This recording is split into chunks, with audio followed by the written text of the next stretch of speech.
Оккупанты против ТЦК. Ракеты летят не только в жилые дома, но и в украинские военкоматы. Россия официально переходит к борьбе с мобилизацией. Прямое вмешательство в украинский тыл – это уже не тень, а реальность. Оправдание Пентагона. Трамп замыкает все решения на себе и засекречивает детали. Будет или не будет помощь. Почему молчание Америки – самый громкий сигнал? Удар в сердце оборонки. Атакован секретный российский завод. Как теперь будут летать российские дроны и ракеты? Теперь на кону вся концепция воздушной войны Кремля. Кто пробил эту брешь? Генерал Апат, один из ключевых адмиралов РФ, больше не в строю. Кто теперь будет командовать флотом и почему? Это одна из самых болезненных потерь для России за все время войны. Покушение или очередная цирковая липа? ФСБ снова лепит теракт. Мы разобрали, что там не сходится и где опять провалились российские спецслужбы. Главные новости вечера четверга, 3 июля. И многое другое. Самые важные и срочные новости, эксклюзивные подробности. Вы смотрите информационный выпуск «Нехта». Оперативно о событиях в России, Беларуси, Украине и мире. Раньше и понятнее других. Все, что нужно знать сегодня. Пентагон уверяет, это не предательство. Просто Байден давал слишком много военной помощи Киеву. Речь идет о полном анализе текущей помощи, приоритетов и перераспределении ресурсов. Пентагон корректирует подход, чтобы сохранить баланс между поддержкой Украины, глобальными интересами США и готовностью собственной армии. И теперь именно Трамп, как главнокомандующий, будет получать персональные рекомендации от Министерства обороны. Этот анализ возможностей проводится для обеспечения соответствия военной помощи США нашим приоритетам в области обороны, и мы не будем предоставлять никакой новой информации о конкретных количествах или типах боеприпасов, поставляемых Украине, или о сроках этих поставок, но министр будет и впредь представлять президенту рекомендации для принятия им решения о военной помощи Украине в будущем. Мы считаем это разумным и прагматичным шагом на пути к созданию механизма оценки того, какие боеприпасы отправляются и куда. Конкретные типы оружия, объемы и сроки поставок теперь засекречены. В Пентагоне подчеркивают, такие меры необходимы для безопасности операций. Но очевидно, что речь идет о серьезной ревизии всей политики поддержки Украины, особенно на фоне неоднозначной позиции Трампа. Пока неизвестно, затронет ли этот пересмотр помощь другим союзникам, Израилю и Тайваню, и как быстро будут приняты новые решения. Но сам факт того, что военная помощь Украине больше не автоматическая, а политически выверенная, говорит о смене тональности. Российские генералы заканчиваются. Громкая оплеуха командованию РФ. ВСУ нанесли прицельный удар по штабу в Коренево в Курской области. В результате ликвидирован генерал-майор Михаил Гудков, заместитель главнокомандующего ВМФ России и командир 155-й отдельной бригады морской пехоты Тихоокеанского флота. Это одна из самых высокопоставленных жертв среди военных РФ за все время войны. Уничтожен человек, который стоял у руля ключевого флотского соединения и занимал вторую строчку в вертикали управления российским ВМФ. По сути, второй человек во флоте страны. И это официально уже подтвердили. По сообщениям источников, по штабу нанесено не менее 4 точных ударов. Это был передовой пункт управления, то есть штаб, развернутый вблизи линии фронта, откуда командование координировало действия бригады. Попадания были прицельными, можно говорить об утечке, слежке или точной разведке со стороны сил обороны Украины.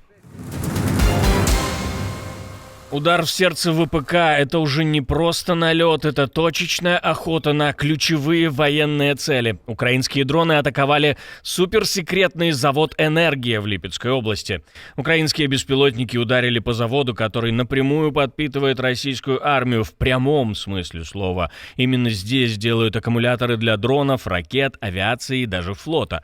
Завод под международными санкциями, он без всякого преувеличения один из самых важных для всей военной военной машины России. Именно он стал целью массированной атаки в ночь на 3 июля. Сначала местные власти пытались замылить, дескать, загорелась какая-то парковка рядом с предприятием, но спустя несколько часов Украинский центр противодействия дезинформации четко заявил, да, это был удар по заводу «Энергия». Ровно месяц назад, 23 мая, дроны уже прилетали в этот завод, тогда пострадали 9 человек. Судя по всему, удары наносились не только по заводу. Ряд телеграм-каналов пишут, что вторая цель — военный аэродром Липецк-2. По версии Минобороны РФ, за ночь ПВО сбило 69 украинских дронов. Только над Липецкой областью 10, остальные над Белгородской, Воронежской, Курской и даже Крымом. На время атаки в Саратове и Тамбове приходилось даже закрывать аэропорты. Итог тревожный. Удары по энергии — это не просто символическая акция, это прицельная работа по всему производству в глубоком тылу. Если ВСУ продолжат бить по этим объектам, российская армия может остаться без критических компонентов от дронов до ракет. И все это за сотни километров от линии фронта. Наша команда существует благодаря вам. Поддержите ее, чтобы мы могли продолжать нашу работу. ФСБ заявила о задержании 23-летней девушки, якобы пытавшейся взорвать машину сотрудника российской оборонки.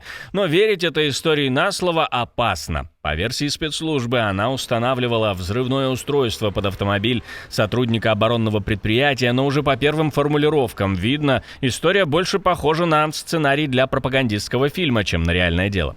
ФСБ утверждает, что девушка якобы сама вышла на связь с представителем украинских спецслужб через Telegram и WhatsApp. По их версии, она предлагала помощь в обмен на гражданство Евросоюза. Якобы получила задание наносить проукраинские надписи, пыталась поджечь железнодорожный объект в Подмосковье и в итоге дошла до попытки взрыва в Питере. Фамилия, имя, отчество. Мне сказали просто проследить за этой машиной, и тогда мне дадут деньги. Что ты делала сейчас? Я пыталась какое-то устройство подложить под Какое машину. Звучит слишком удобно. И Украина, и ЕС, и диверсия, и теракт, весь комплект. На фоне войны и постоянных провалов в контрразведке такие громкие дела – идеальный инструмент для запугивания и отвлечения. Особенно, когда враг – молодая девушка. И это дает картинку, с которой легко работать по ТВ. Враг рядом, его вербуют прямо в чатах, все под контролем ФСБ.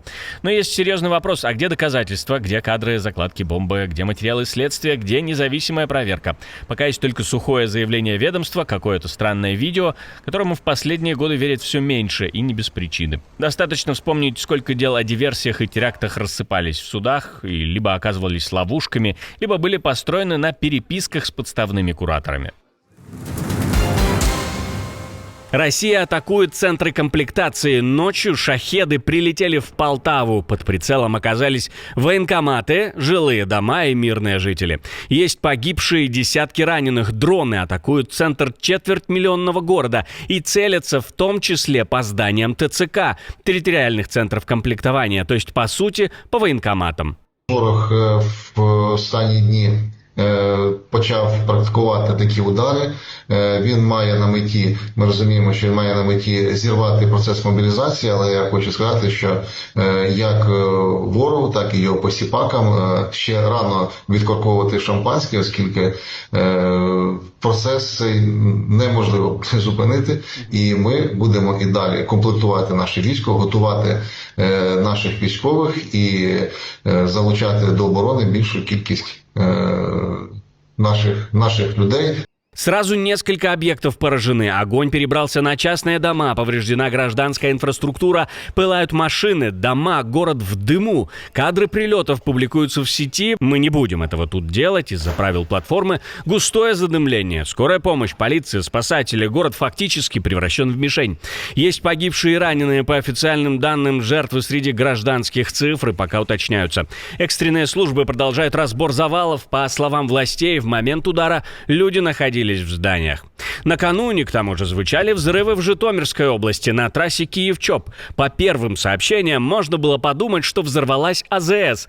Позже выяснилось, речь идет о 2 предприятиях. Пострадали 82 человека как минимум, среди них дети. 2 погибших как минимум, по крайней мере на момент записи этого видео. Более 30 человек доставлены в больницы. Причины взрыва пока официально не названы, идут следственные действия. 2 региона, десятки пострадавших. пострадавших, гибель мирных граждан. Полтава – не прифронтовая зона. Житомир тоже далеко от линии фронта, но атаки по тылам становятся все чаще прицельными и массовыми. Россия продолжает использовать шахеды как оружие террора. Дешево, массово и хаотично. Крит в огне. Тысячи туристов спешно эвакуируют с востока острова. Огонь стремительно распространяется, и взять его под контроль пока не удается. Пожар начался между населенными пунктами Ферма Ахлья и Агия Фотия, но за считанные часы пламя разошлось на 3 фронта. Ветер делает ситуацию критической, порывы достигают 9 баллов по шкале Бафорта, это почти ураган, и каждый такой порыв раздувает новые очаги. Огонь движется к отелям и жилым домам, угрожая всему на своем пути. Пожарные бьются на износ, работают сотни спасателей, задействована авиация, но даже им приходится отступать. Ветер буквально подбрасывает огонь вперед, как будто бы бросает факелы. Ситуация настолько тяжелая, что местные власти объявили экстренную эвакуацию. По словам представителя пожарной службы, тушение осложнено до предела. Каждый новый очаг может стать фатальным. Людей вывозят автобусами, катерами, отели экстренно переселяют гостей. Греция в последние годы сталкивается с лесными пожарами все чаще из-за жары, засухи и сильных ветров, но то, что происходит сейчас на Крите, один из самых серьезных инцидентов последних лет. Туристы делятся в соцсетях кадрами бегства из гостиниц, клубов дыма и охваченных пламенем склонов. Отдельное спасибо, что досмотрели до конца. Спасибо за ваше доверие. Жду развернутых комментариев, лайков и репостов. Это важно, чтобы нас становилось больше. На этом пока все. До новых встреч и хороших вам новостей.